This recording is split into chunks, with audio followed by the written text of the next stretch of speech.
Nidhogg 2, that's right, the side-scrolling sword fighting game is back. I covered the first one about 8 months ago, and there's only been one other GameShow episode since then, so I'm doing just great, aren't I? If you don't know already, Nidhogg was the game that had the running, the jumping, the stabbing, and the screaming. Man, the screaming was horrifying. All these elements have returned in the sequel, along with a few new additions. Now let's play a quick game of Spot the Difference.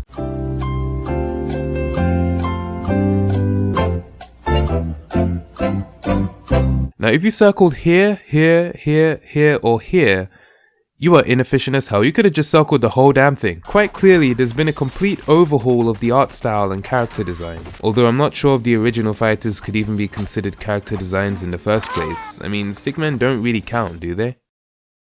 You know what, I'm probably not the best person to be asking this question. I mean, come on, why is naked Homer Simpson fighting orange naked Homer Simpson? I know that show jumped the shark a long time ago, but Jesus, this is just a new low. One of the creators of Nidhogg explained in a blog post that the original designs were the result of limitations in the animation process, but with the sequel they found a new technique, making it easier to give the fighters details such as eyes and noses. So really, this art style is closer to what the creators had originally wanted for the game, although the like to dislike ratio of any of the trailers will show you that most people really didn't like the change. To the creators' credit though, it seems they did tweak the design a bit before releasing the final game, starting with making sure the fighters went butt naked, like ill.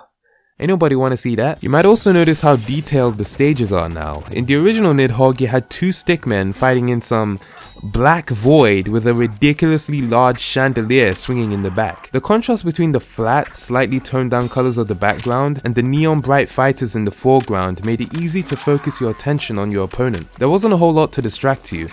Apart from this place, I don't know what's going on. The only way you would know this map was supposed to be a castle is because it said so in the stage selection screen. Now let me tell you, you do not have this problem in Nidhogg 2. Look at this. Look at that banquet. That is a banquet that could only be fit for a king. A slightly messed up king. Every screen is brimming with vibrant and detailed pixel art, and each one feels different from the last, which is very impressive considering that this game has 10 stages compared to the previous game's 4. When a fighter dies, their body explodes into a dozen pieces and you can see their soul being released into the universe. There is just so much going on at once. In fact, I'm starting to feel like the art designers might have gone too far on this one. You know how I said there wasn't much to distract you in the original Nidhogg?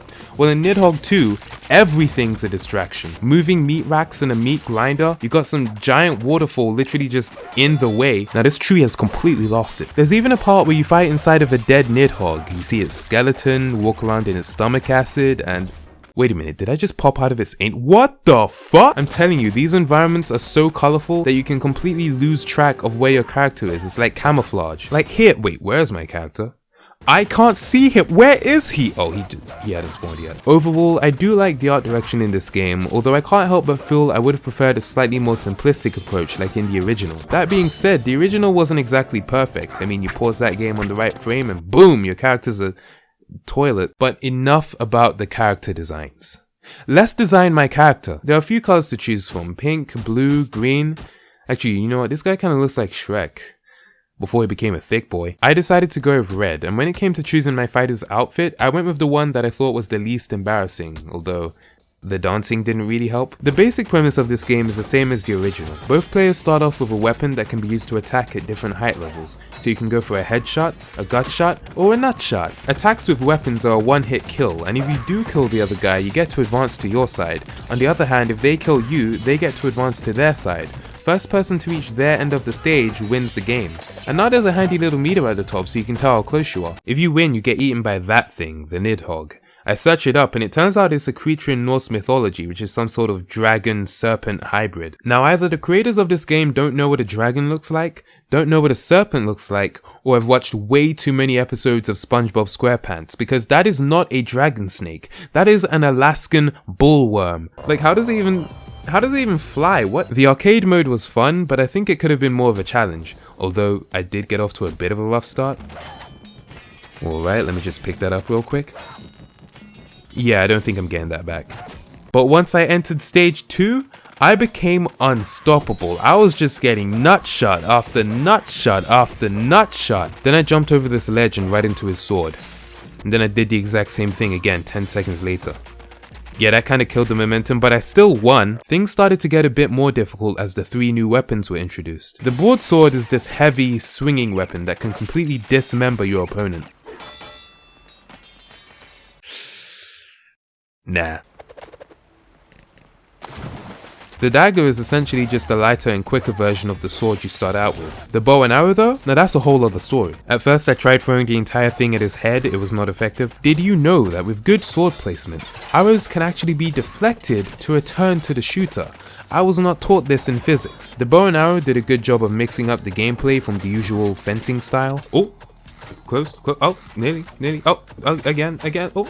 Oh god damn it. One thing I have to mention is the soundtrack in this game. Now it's definitely not bad, and I think some of the songs are actually pretty good, but my problem with it is that it just doesn't fit the game as well as it did in the original. In Nidhogg 1, the music complemented the stage and the gameplay. In the map Wilds, the music was eerie, mysterious, and a bit chaotic, adding to the intensity of the sword fight. Now listen to the music used for the same stage in Nidhogg 2.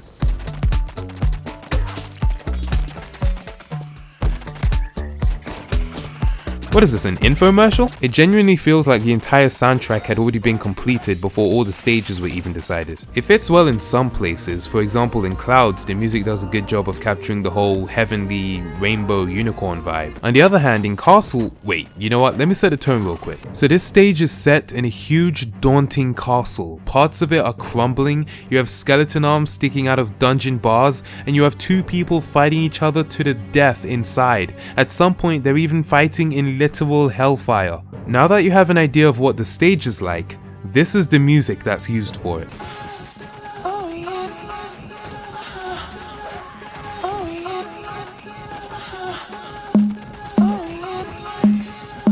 There wasn't much more to the single player. I got to the final stage and won when the other guy pretty much kicked me into victory. I honestly wasn't expecting the game to be over that quickly. I beat it in just under half an hour and was left like, oh, what now? Well, as far as the single player goes, that's it, roll credits. I decided to check out the multiplayer and there wasn't much different from the arcade mode, except there was now a fixed weapon order, as well as the added pressure of knowing you're fighting against an actual person, which also makes it so much more satisfying when you get a kill. I mean, just look at this. So I'm green, and by this point the red guy, Citrus, has been repeatedly killing me by crouching down and then shooting me with an arrow. And this went on until I decided I had had enough, which is when this mess ensued.